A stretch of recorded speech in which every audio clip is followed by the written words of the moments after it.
Vamos então dar continuidade à nossa aula.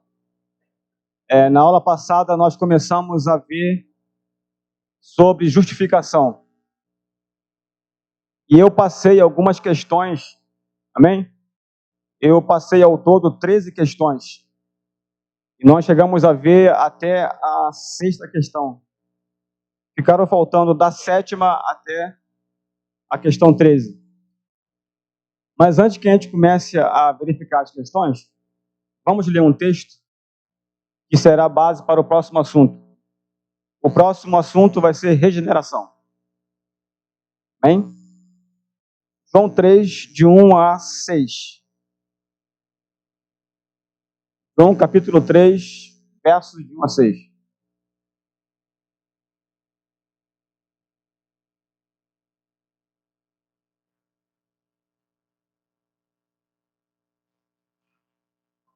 João 3, de 1 a 6. Amém? Todos acharam?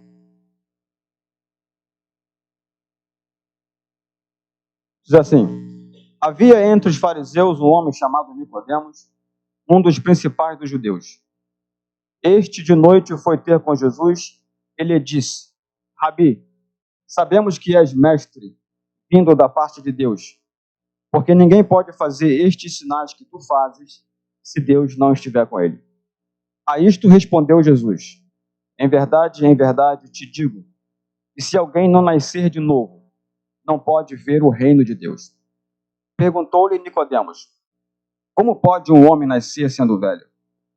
Pode, porventura, voltar ao ventre materno e nascer segunda vez? Respondeu-lhe Jesus: em verdade, te digo, quem não nascer da água e do Espírito, não pode entrar no reino de Deus. O que é nascido da carne é carne, e o que é nascido do Espírito é Espírito. Amém? Oremos.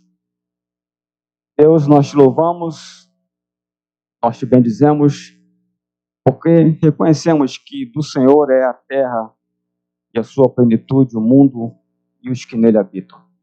Te rendemos graças por estarmos aqui hoje, na intenção de aprender de ti, na intenção de buscar a tua palavra, de sermos edificados, de sermos, ó Deus, construídos por dentro mais um pouquinho. Em nome do Senhor Jesus Cristo, que o teu Santo Espírito nos conduza no conhecimento de toda a verdade. Nos ajude, Senhor, a abordar o texto bíblico com responsabilidade e com desejo de aprender, de assimilar verdades espirituais. Em nome do Senhor Jesus. Amém? Vamos agora conferir as perguntas. Amém? Nós paramos na questão 7. Em que aspecto do sacrifício expiatório o inocente morre pelo culpado? Quem fez? Em que aspecto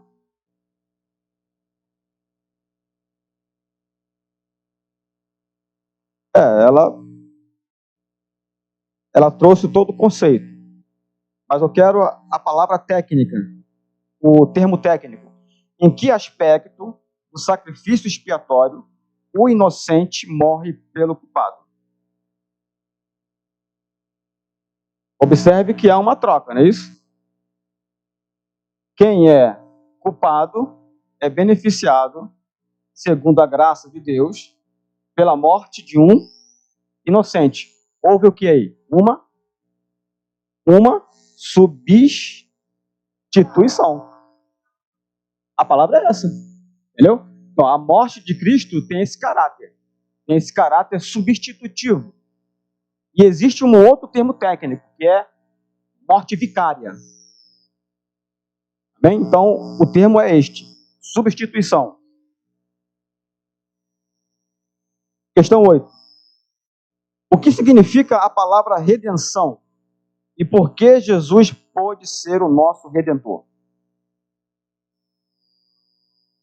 Quem fez? Redenção significa tornar a comprar por um preço ou livrar por um preço. Tá certo. Tá certo. E por que Jesus pôde ser o nosso Redentor?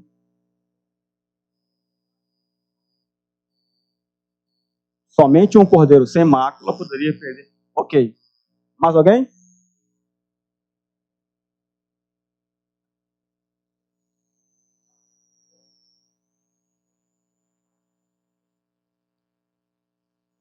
Ou seja, ele se fez nosso parente. E qual é a outra questão?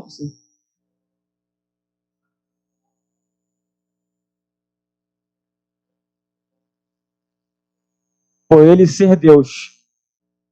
Ele pôde ser o nosso Redentor porque ele é Deus. E como Deus, ele se fez nosso parente. Então, ele pôde ser porque ele é, primeiro, Deus, e ele assumiu o nosso parentesco e pôde pagar o preço. Amém? Então, baseie-se por ela. Então, fica assim, ó. Significa livrar pagando um preço, comprar por um preço. Jesus é o nosso Redentor, porque ele é Deus que se fez carne e pôde pagar o preço.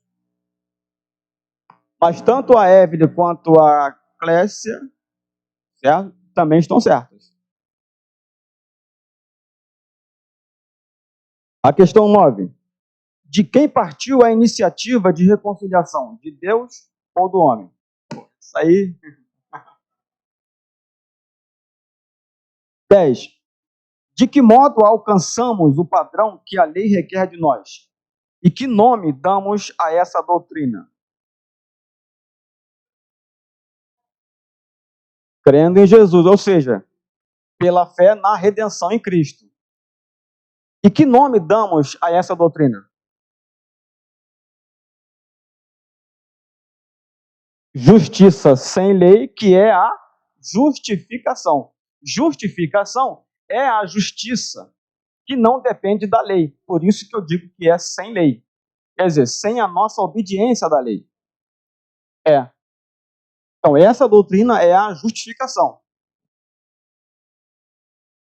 Questão 11. Segundo Filipenses 3, dos versos 7 a 9, o que significa justiça própria? Quem fez? Justiça própria.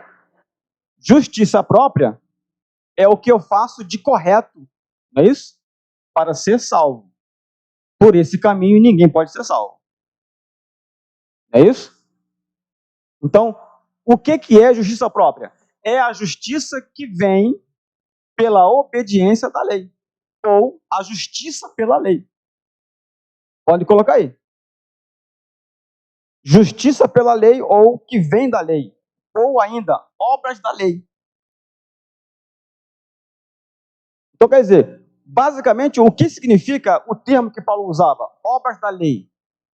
Significa uma tentativa de alcançar o padrão de ser aceito por Deus pela obediência da lei. Por esse caminho, ninguém pode ser salvo. Questão 12. Por que precisamos ser justificados conforme Romanos 3, de 10 a 12 e Romanos 3, 23? Por quê? Porque nascemos no pecado, ou seja, nós estamos perdidos, nós estamos condenados. E na condição em que estamos, nós não conseguimos cumprir a lei. Por isso precisamos ser justificados. Ok? Pode colocar assim, ó.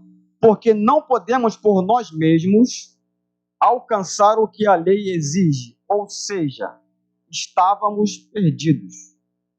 Quer dizer, ninguém pode por si mesmo, pelo que faz de bom, pelo que faz de correto, alcançar o que a lei exige.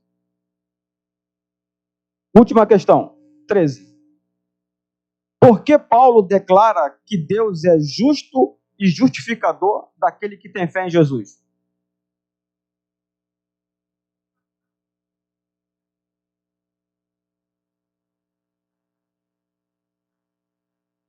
Perfeito.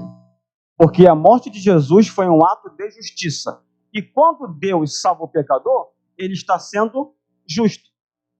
Então, pelo que Cristo fez, Deus é justo e justificador daquele que tem fé em Jesus. Amém? Então, ao salvar o pecador que vem a Jesus, Deus é justo, porque na cruz ele fez justiça. Deus justifica, porque o preço já foi pago e o pecador recebe, e o pecador crê. Deus justifica quem crê.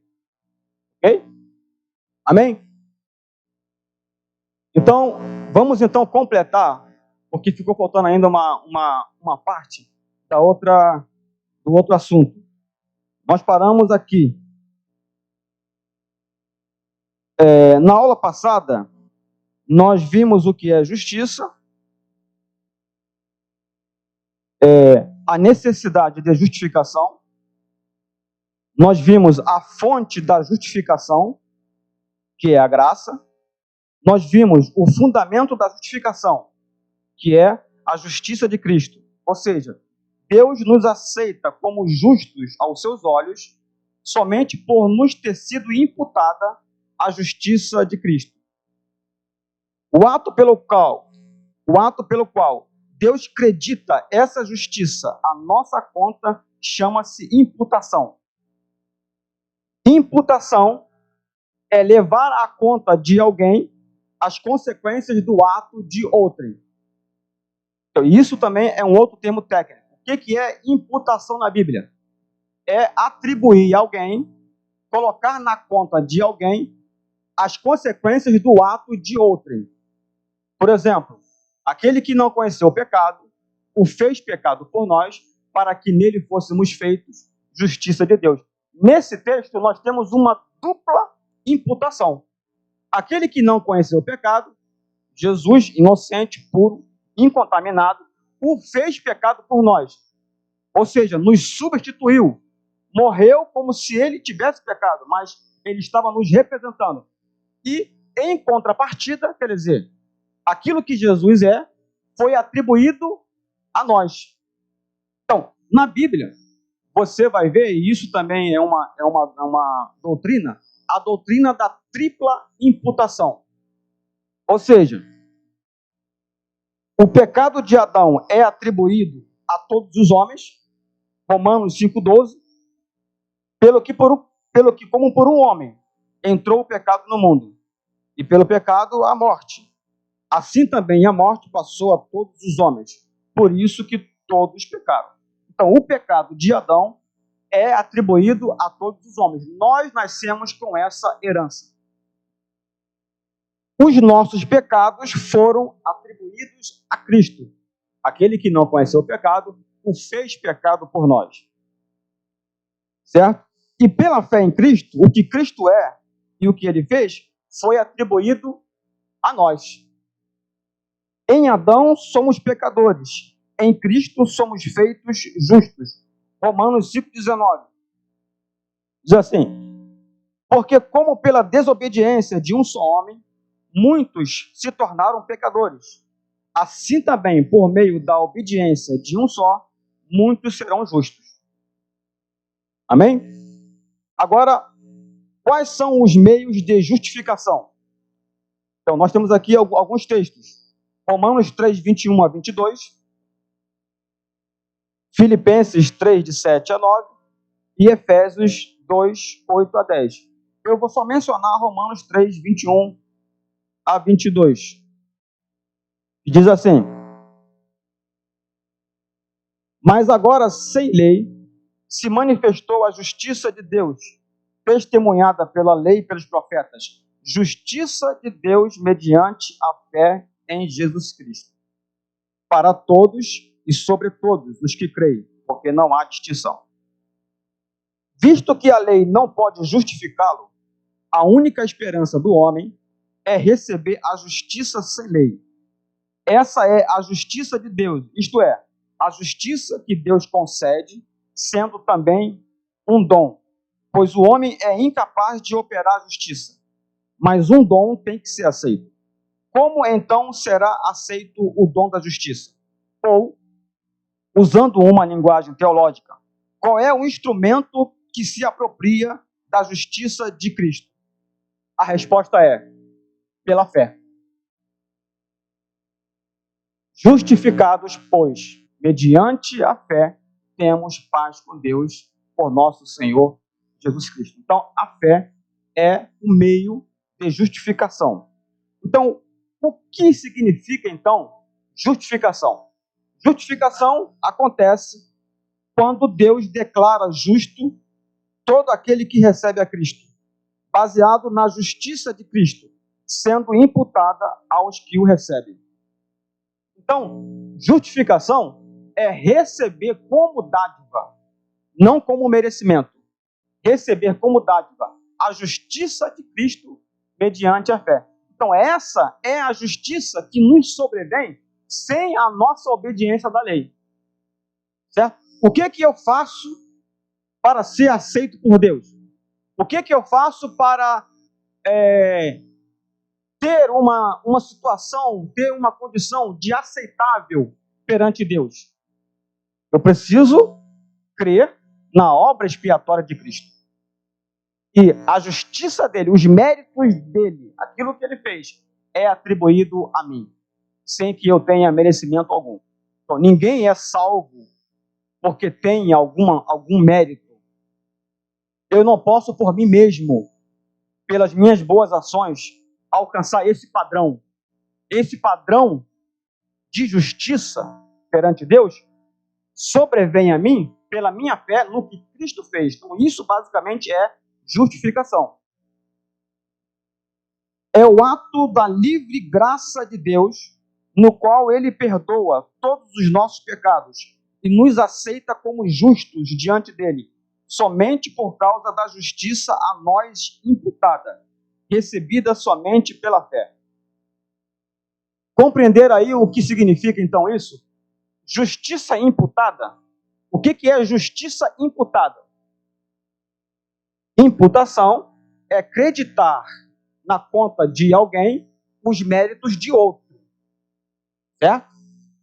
Então, justiça imputada difere de justiça praticada. Certo? Justiça praticada, ou ainda justiça própria, é o que eu posso fazer de bom, de certo, de justo. E por esse caminho, Paulo ele vai dizer em Romanos, em Gálatas, em Efésios, ninguém pode achegar-se a Deus. Só podemos alcançar a vida eterna, ter comunhão com Deus, pela justiça imputada. Ou seja, que vem a mim como dádiva, como dom. Eu só tenho que crer, eu só tenho que receber. Amém? Então, nós aqui terminamos então essa parte de justificação. Vamos entrar agora para regeneração. Mas antes disso, vamos dar aqui uma aplicação. O que Israel buscou pela lei, nós alcançamos pela fé. Certo? O povo judeu errou, por quê?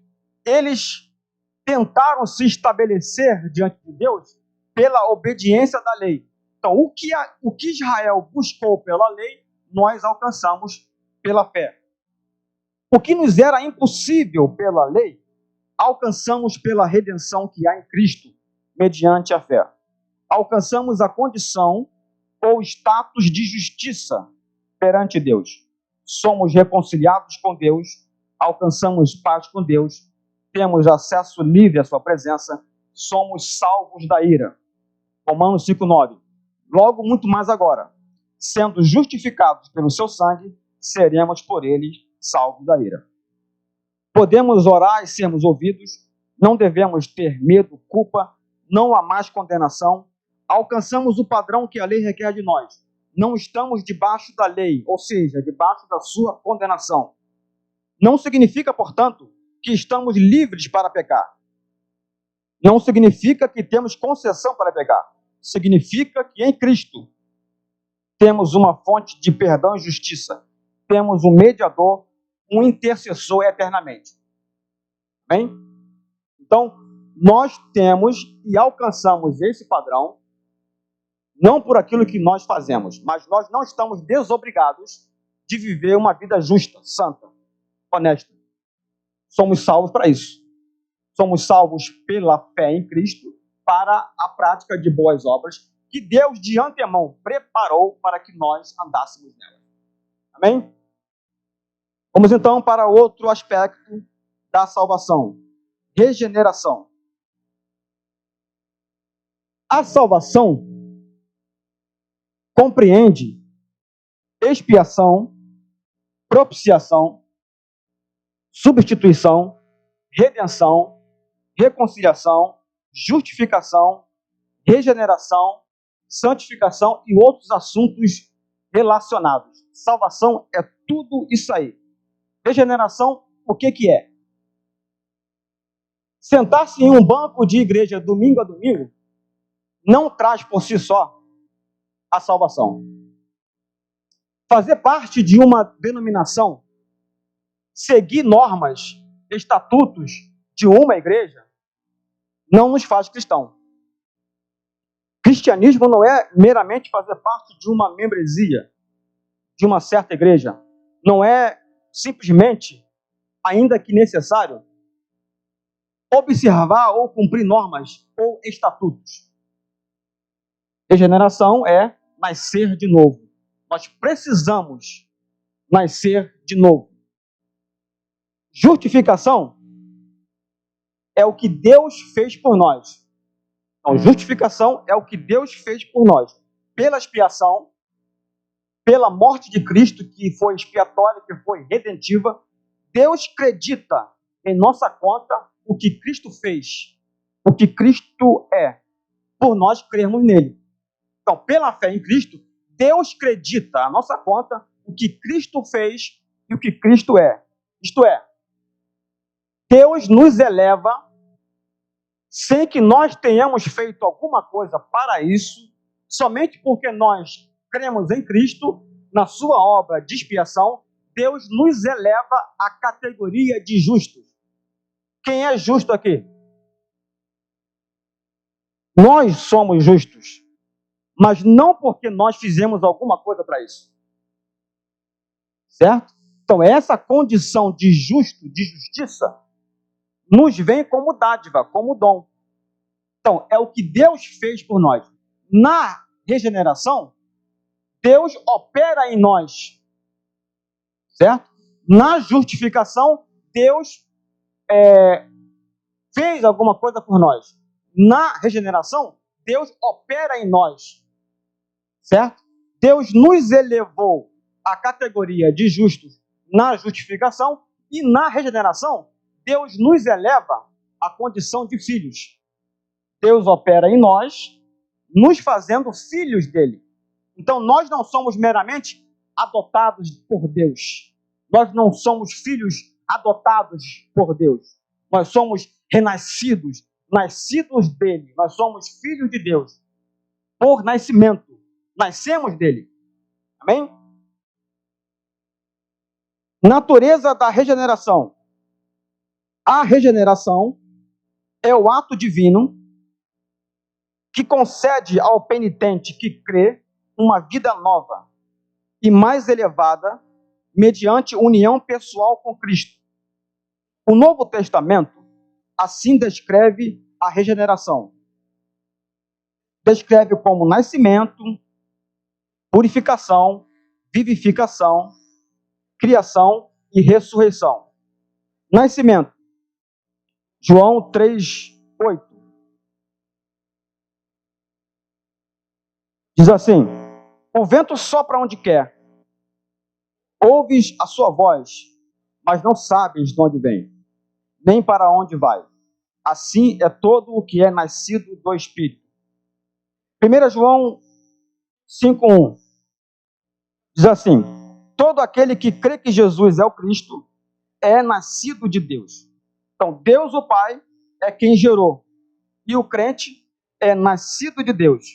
Então, observe que a Bíblia usa expressões como nascido do Espírito, que no original, literalmente, significa nascido do alto, e também nascido de Deus. Então, nós somos nascidos de Deus. Amém? Então, esta é basicamente o novo nascimento. Dizendo, o nosso espírito é nascido de Deus. Há uma operação interior. Há uma obra divina em nosso interior na salvação. Deus nos transforma em filhos dele. Mas a todos quanto receberam, deu-lhes o poder de serem feitos filhos de Deus, a saber, aos que creem no seu nome. Amém? Esses termos referem-se ao ato da graça criadora que faz do pecador um filho de Deus. Segundo termo que descreve esse processo, ou esse ato divino. Purificação. Deus nos salvou pela lavagem da regeneração. Tito 3,5. Diz assim: não por obras de justiça praticadas por nós, mas segundo sua misericórdia, ele nos salvou, mediante o lavar regenerador e renovador do Espírito Santo. Então, regeneração descreve-se como nascimento e como purificação. Terceiro termo, vivificação. Deus nos salvou não somente pela lavagem da regeneração, mas também pela renovação do Espírito Santo. Tito 3,5. Agora, Efésios 2:1 e 2:5. Ele vos deu vida, estando vós mortos nos vossos delitos e pecados. Verso 5. E estando nós mortos em nossos delitos, nos deu vida juntamente com Cristo. Pela graça sois salvos. Então, a regeneração também é descrita como vivificação. Nós fomos vivificados na salvação. E Efésios 2:1 e 5.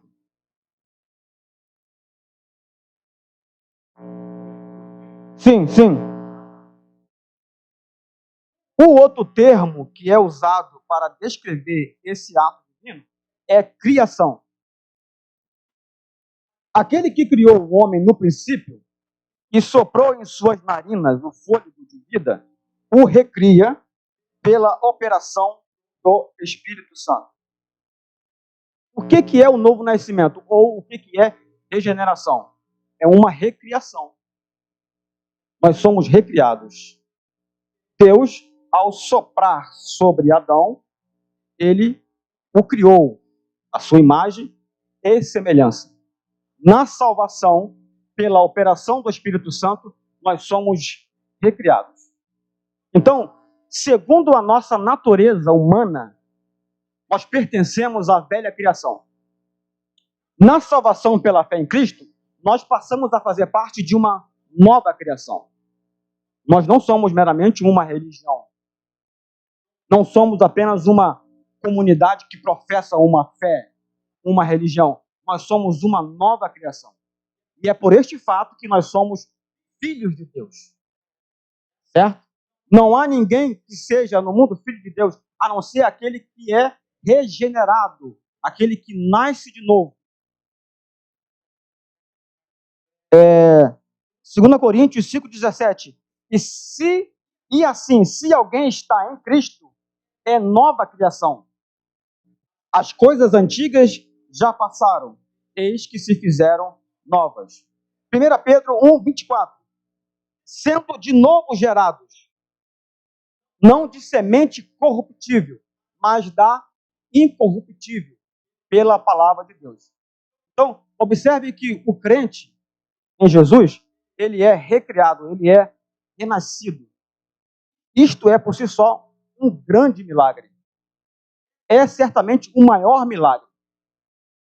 O novo nascimento é um milagre, é uma obra divina. Certo? Nós somos parte de uma nova criação. E por esse ato divino, nós fomos categorizados como filhos de Deus. Nós não somos meramente... A Bíblia vai usar essa expressão, adoção de filhos. Mas a expressão adoção de filhos, que somente Paulo usa, não é o sentido que as pessoas empregam no mundo. Certo? Nós não somos meramente adotados. Nós somos renascidos, nascidos de Deus. Nascidos do Espírito Santo. Nascidos de Deus. O outro termo que é usado para descrever essa obra divina é ressurreição. Efésios 2, 5 e 6. Diz assim: e estando nós mortos em nossos delitos, nos deu vida juntamente com Cristo. Pela graça sois salvos, e juntamente com Ele nos ressuscitou.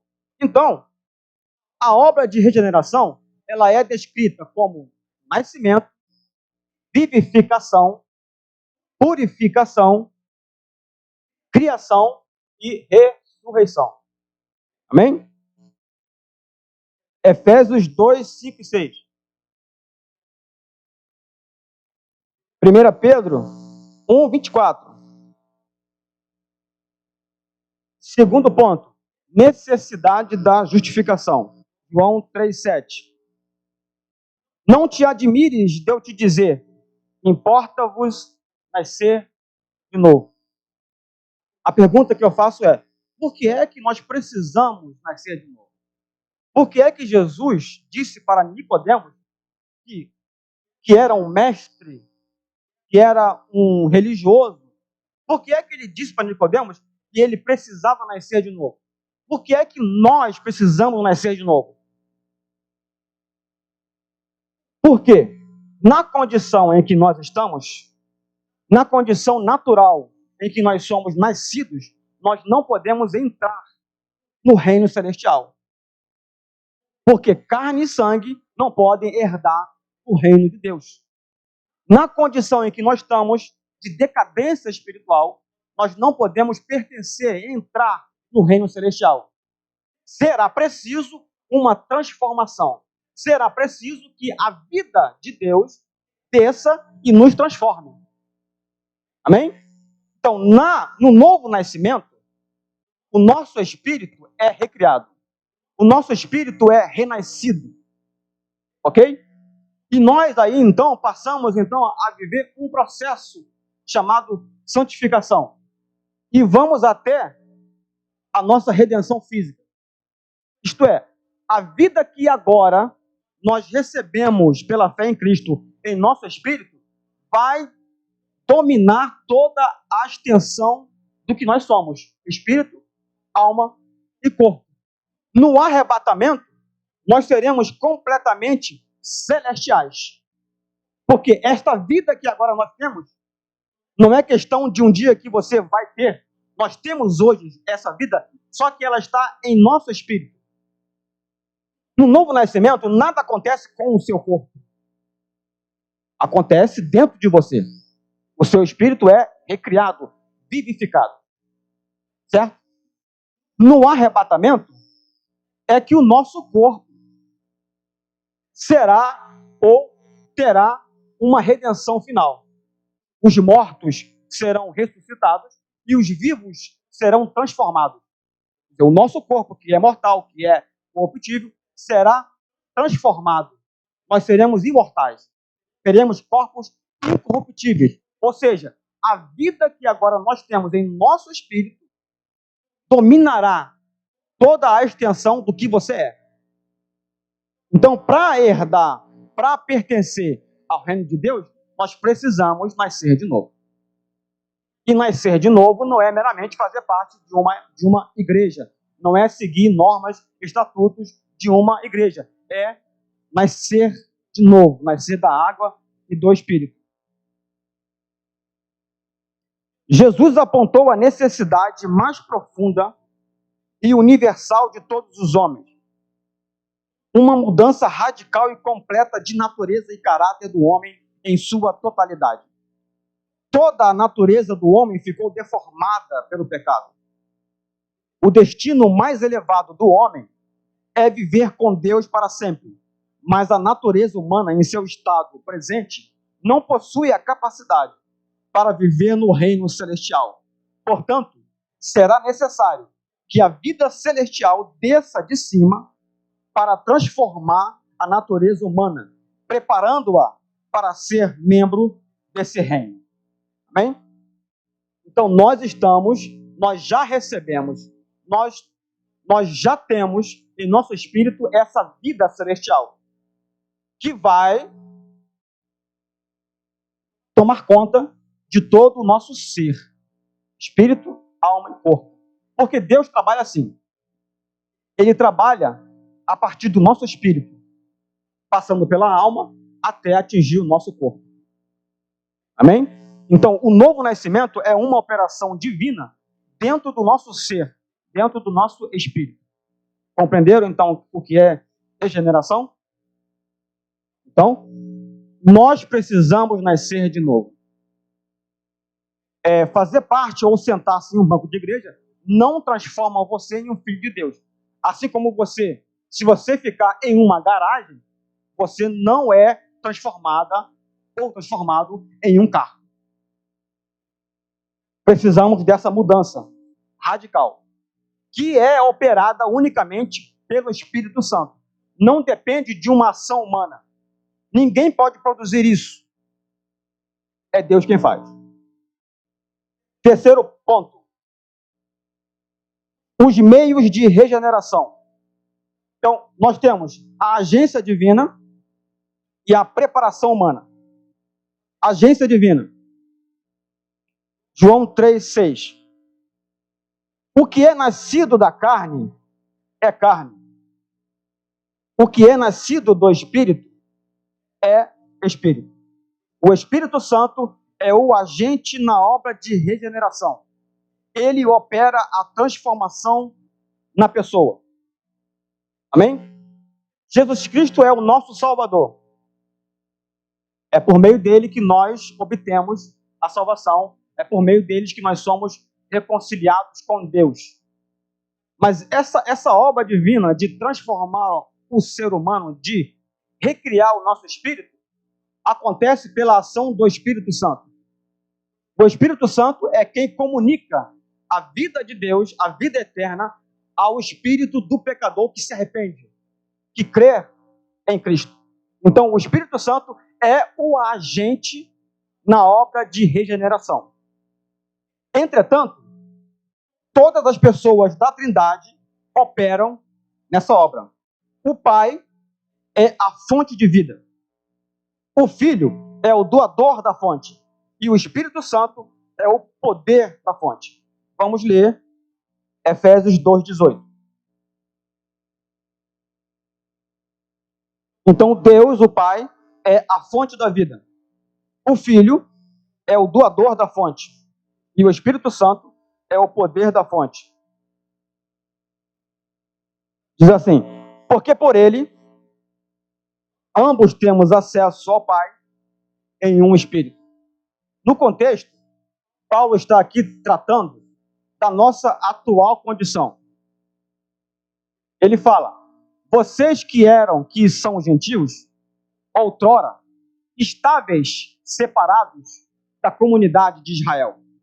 Vocês estavam no mundo sem Deus, sem esperança, estranhos aos concertos e aos pactos que Deus fez com o povo de Israel. Mas agora, em Cristo, pelo seu sangue, vocês chegaram perto. Vocês foram reconciliados.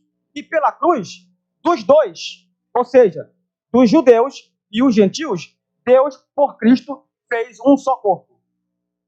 Deus, dos dois povos, judeus e gentios, Deus fez um povo só, através da cruz de Cristo. E aí ele fala: porque por ele quem? Por Cristo, ambos, tanto judeus quanto os gentios, temos acesso ao Pai, a Deus, pelo Espírito Santo.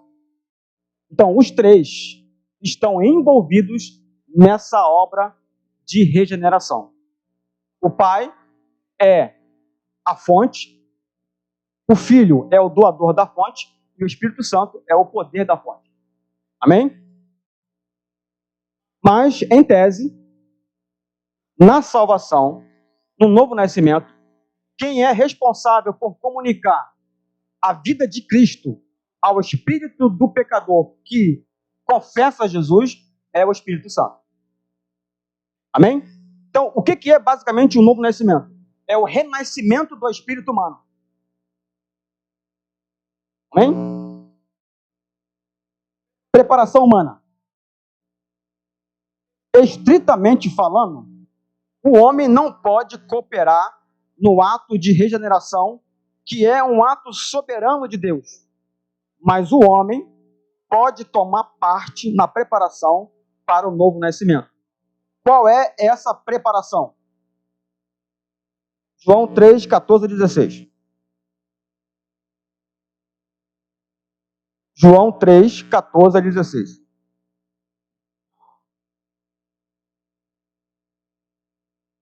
Amém? O homem pode tomar parte na preparação para o novo nascimento. Qual é essa preparação?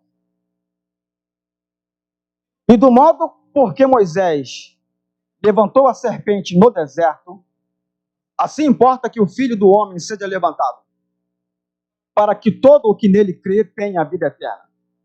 Porque Deus amou o mundo de tal maneira que deu o seu Filho unigênito, para que todo o que nele crê não pereça, mas tenha a vida eterna. Nós não podemos, por nós mesmos, produzir essa obra de novo nascimento. É uma obra inteiramente dependente da graça de Deus. É o operar de Deus. Mas nós participamos.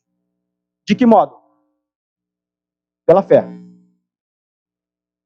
Fé e arrependimento andam juntos. Então, nós participamos pelo arrependimento e pela fé. Porque Deus amou o mundo de tal maneira que deu o seu Filho unigênito, para que todo aquele que nele crê. Então, há uma condição, há uma preparação do homem nesse processo. É bem verdade que ele não participa, ele não produz. Quer dizer, o novo nascimento é uma ação divina, é uma obra do Espírito Santo. Nenhuma religião pode fazer isso. Nenhum homem, nenhum líder religioso pode operar em quem quer que seja o novo nascimento. Porque é Deus quem faz isso. É uma obra inteiramente dependente da ação divina. Mas nós participamos pela fé, crendo, arrependimento e fé. João 1,12, veio para o que era seu, mas os seus não receberam. Mas a todos quantos receberam, deu-lhes o poder de serem feitos filhos de Deus, a saber, aos que creem no seu nome. Então, nós participamos pela fé. Agora, cada um tem a sua experiência. Eu tive a minha experiência. Eu não posso avaliar as pessoas segundo a minha experiência. Imagine se Paulo julgasse as pessoas, se elas eram ou não salvas, pela experiência que ele teve. Ele teve uma experiência espetacular. Não foi Pedro que pregou para ele. Não foi João que pregou para ele. O próprio Cristo apareceu para ele. Uma experiência espetacular. Então, eu não posso avaliar as pessoas pela minha experiência. Eu tive a minha experiência. Eu me lembro, sempre que eu falo nisso, eu fico emocionado. Eu me lembro que aos 13 anos, eu não tinha conhecimento de nada da vida. Não sabia o que era um mundo espiritual. Não tinha futuro de nada, não tinha visão de nada. Mas naquele dia especificamente, quando eu ouvi uma palavra, que não foi um sermão muito bem elaborado, foi uma palavra só. Aquela palavra, naquele momento, me trouxe luz. E eu, como criança, com 13 anos, eu me vi perdido. Eu me vi perdido, mas por aquela palavra eu entendi que Jesus era a minha esperança. E eu saí dali já decidido. E não houve nada, demônio, nada, que pudesse me impedir de fazer aquilo que eu queria fazer. E eu fui decidido ao culto. E eu me ofereci, eu pedi. Eu posso ir com você para a igreja? Eu pedi para ir. E eu já sabia, no meu íntimo, o que eu tinha que fazer.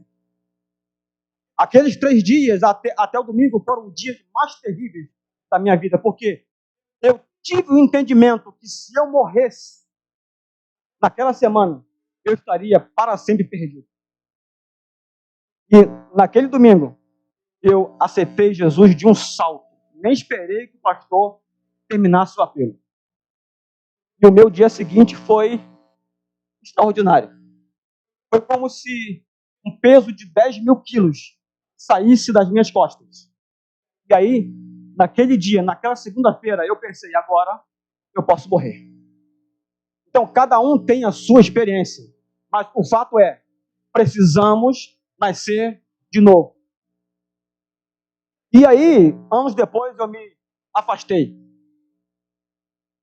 E quando eu voltei, cerca de 15 anos depois,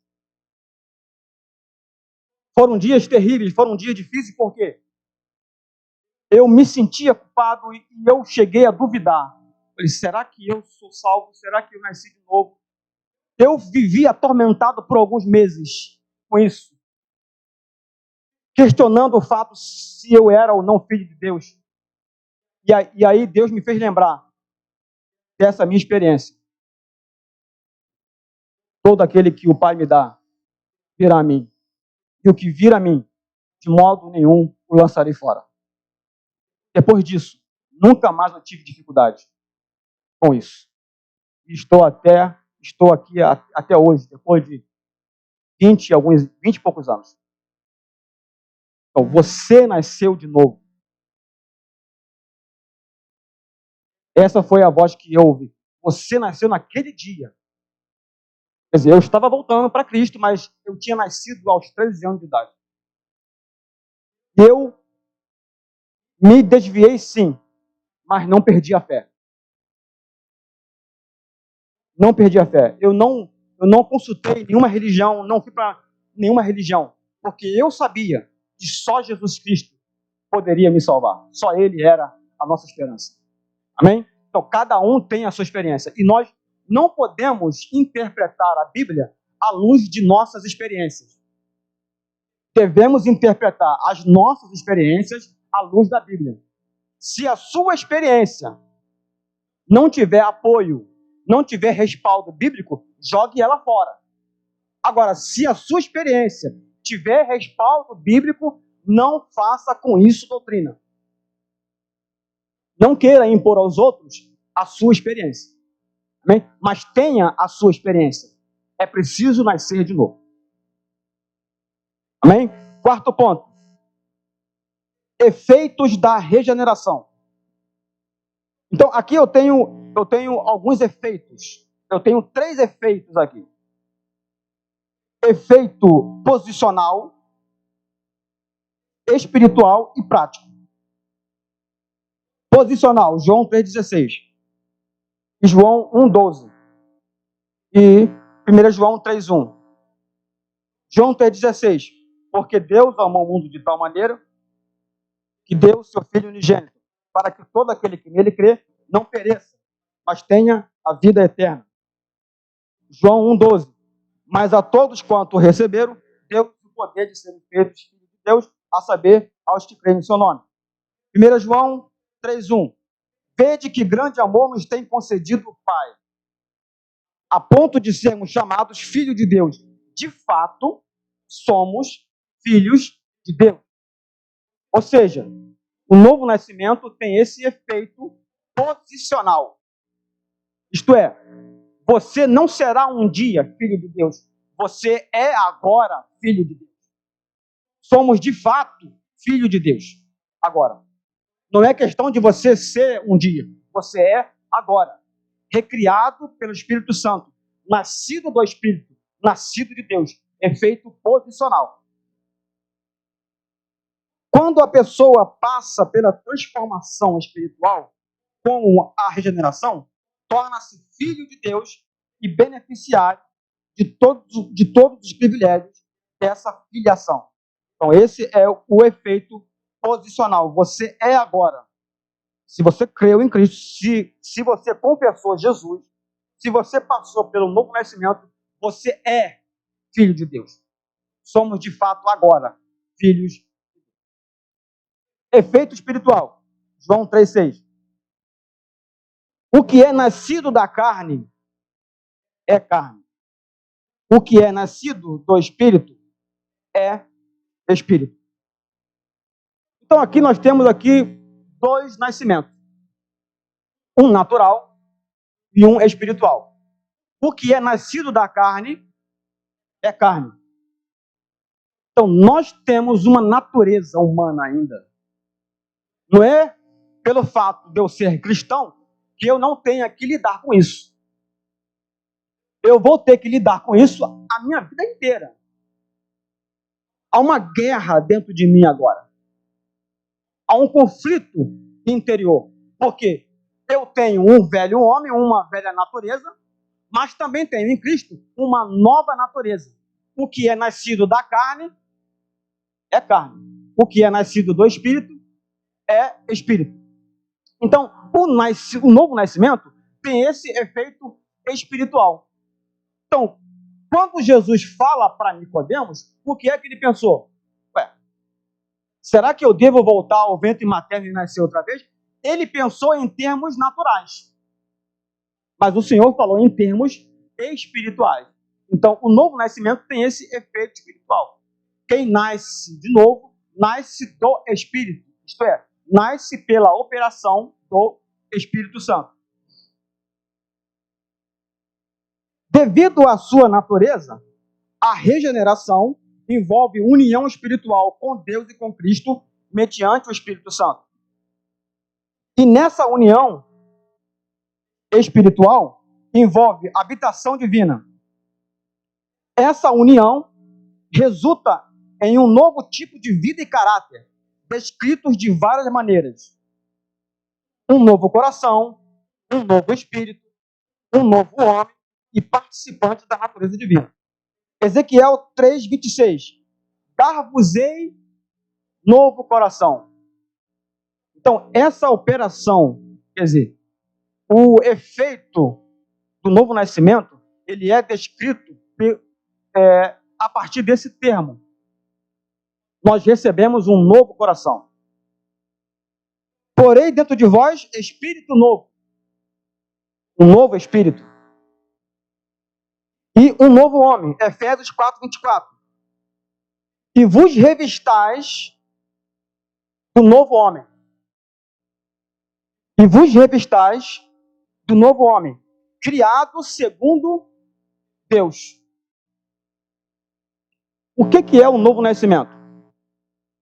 É a criação segundo Deus. É o nascido do Espírito. Não é segundo a carne.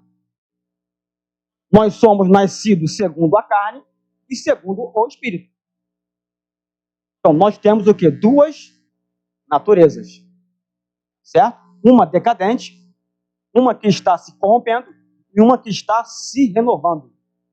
Ainda que o meu velho homem, meu homem exterior se corrompa, o meu homem interior se renova dia após dia. Amém?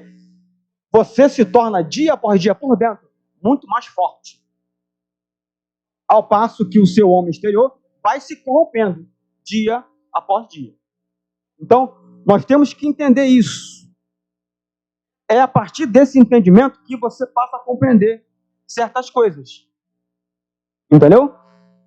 Por que você, quando peca, por exemplo, e se você de fato nasceu de novo, quando você peca, você perde a sua paz.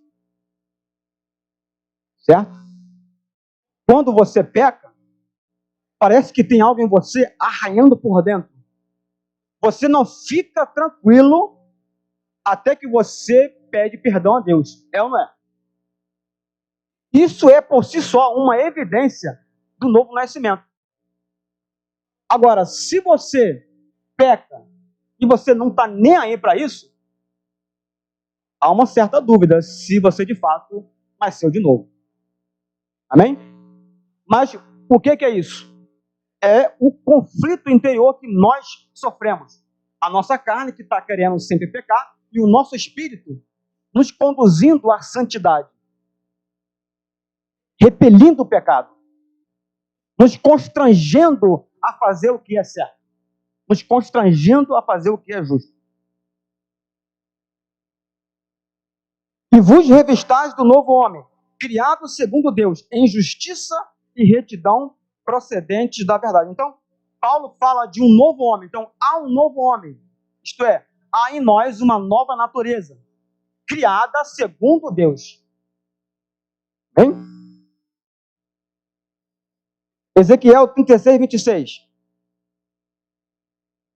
E a outra, 2 Pedro 1,4. Vamos ler. 2 Pedro 1,4. Diz assim, eu vou ler a partir do verso 3. Visto como pelo seu divino poder nos têm sido doadas todas as coisas que conduzem à vida e à piedade, pelo conhecimento completo daquele que nos chamou para a sua própria glória e virtude, pelas quais nos têm sido doadas as suas preciosas e muito grandes promessas, para que por elas vos torneis coparticipantes da natureza divina, livrando-vos da corrupção das paixões que há no mundo. Amém? Então, essa união com Cristo que tem esse efeito espiritual, ele é descrito por esses termos: um novo coração, um novo espírito, um novo homem e participante da natureza divina. Amém? Compreenderam? E o terceiro e último efeito é o efeito prático. Vamos ler João 3,21. 3,21.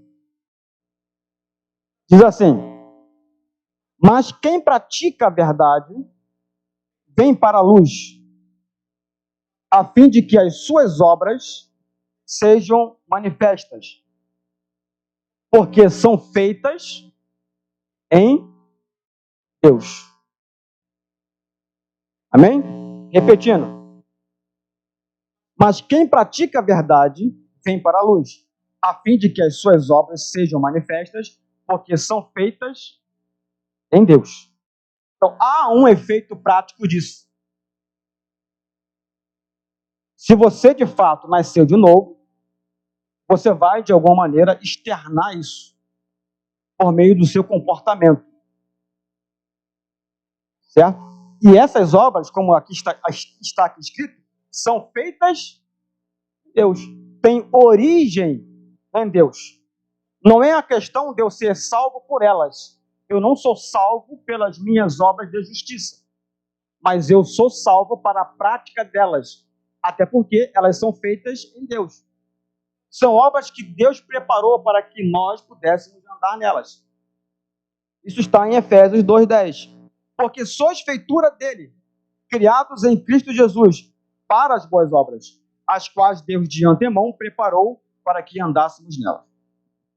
A pessoa nascida de Deus demonstrará esse ato pelo ódio que tem ao pecado. Primeiro, pelo ódio que tem ao pecado. 1 João 3,9. Sabemos que todo aquele que é nascido de Deus não peca. Mas o que de Deus é gerado, conserva-se a si mesmo, e o maligno não lhe toca. Sabemos que todo aquele que é nascido de Deus, amém? Todo aquele que é salvo é nascido de Deus. Então, isto é o novo nascimento. Mas aqui diz, sabemos que todo aquele que é nascido de Deus não peca. Você peca? E aí? Como é que eu resolvo isso? E aí? Como é que eu interpreto isso aqui? Aqui diz que todo aquele que nasceu de Deus não peca. É aí que você, a partir do entendimento das duas naturezas, é que você entende o que está escrito aqui. O novo homem que está em você, que foi criado segundo Deus em justiça, que é oriundo da ação do Espírito Santo, não peca. Quem peca é a sua velha natureza. E por isso é que há esse conflito entre carne e espírito. Mas se nós andarmos no espírito, nós iremos conseguir mortificar a carne. Amém? Então, a pessoa que nasce de novo tem esse efeito prático, demonstrando a sua aversão ao pecado. Mas não é a sua carne que tem aversão ao pecado. Porque a carne quer pecar. Quem não quer pecar é o seu espírito recriado. Compreenderam aí? Então, nós não pecamos segundo a nossa nova natureza. Pelo contrário, essa nova natureza é que vai brigar com o nosso velho homem para não pecarmos. A pessoa nascida de Deus demonstrará esse ato por obras de justiça. 1 João 2,29. Se sabeis que ele é justo, reconhecei também que todo aquele que pratica a justiça é nascido dele. Então, quer dizer, eu preciso viver segundo a justiça. Não significa que eu sou salvo por aquilo que eu faço de bom. Não significa que aquilo que eu faça vai recompensar o que Deus me fez. Certo? Mas o que acontece em nossa vida é reflexo do que já aconteceu em nosso íntimo. Então, nós precisamos crescer segundo esse novo homem. Precisamos andar no Espírito. E quanto mais nós andamos no Espírito, mais nós crescemos em amor, mais nós crescemos em fé. A pessoa nascida de Deus demonstrará esse ato pelo amor fraternal. Eu passei um pouquinho do tempo. O William está aí? Tá. Então, a pessoa nascida de Deus demonstrará esse ato pelo amor fraternal. 1 João 4,7. Amados, amemo-nos uns aos outros, porque o amor procede de Deus. E todo aquele que ama é nascido de Deus e conhece a Deus. Ou seja, o amor fraternal é a evidência, é o efeito prático do novo nascimento. Se alguém não ama, se alguém não perdoa o seu irmão, das duas uma. Ou ele não nasceu de Deus, ou vive carnalmente orientado. Eu tenho essas duas opções. Ou a pessoa não nasceu de novo, ou ela vive na carne. Ou ela age segundo a carne, ou ela age segundo a velha natureza. Porque o amor fraternal é o efeito prático do novo nascimento. Amém? Concluindo então aqui, a pessoa que nasce de novo demonstrará esse ato pela vitória que alcança sobre o mundo. 1 João 5,4. Porque todo o que é nascido de Deus vence o mundo, e esta é a vitória que vence o mundo, a nossa fé. Então, na justificação, nós somos elevados por Deus, uma vez que nós cremos em Cristo, à condição de justos. Certo? E na obra do novo nascimento, nós somos feitos, nós somos transformados em filhos de Deus. Quem aqui é justo? Como é que eu faço para ser justo? Nada. Apenas eu tenho que nascer de novo. Então você nasce justo. Uma vez que você é salvo em Cristo, você passa pelo novo nascimento, você nasce justo. Certo? Essa justiça não depende e não é resultante do que você possa fazer, mas é uma dádiva divina. Amém? Estamos encerrados.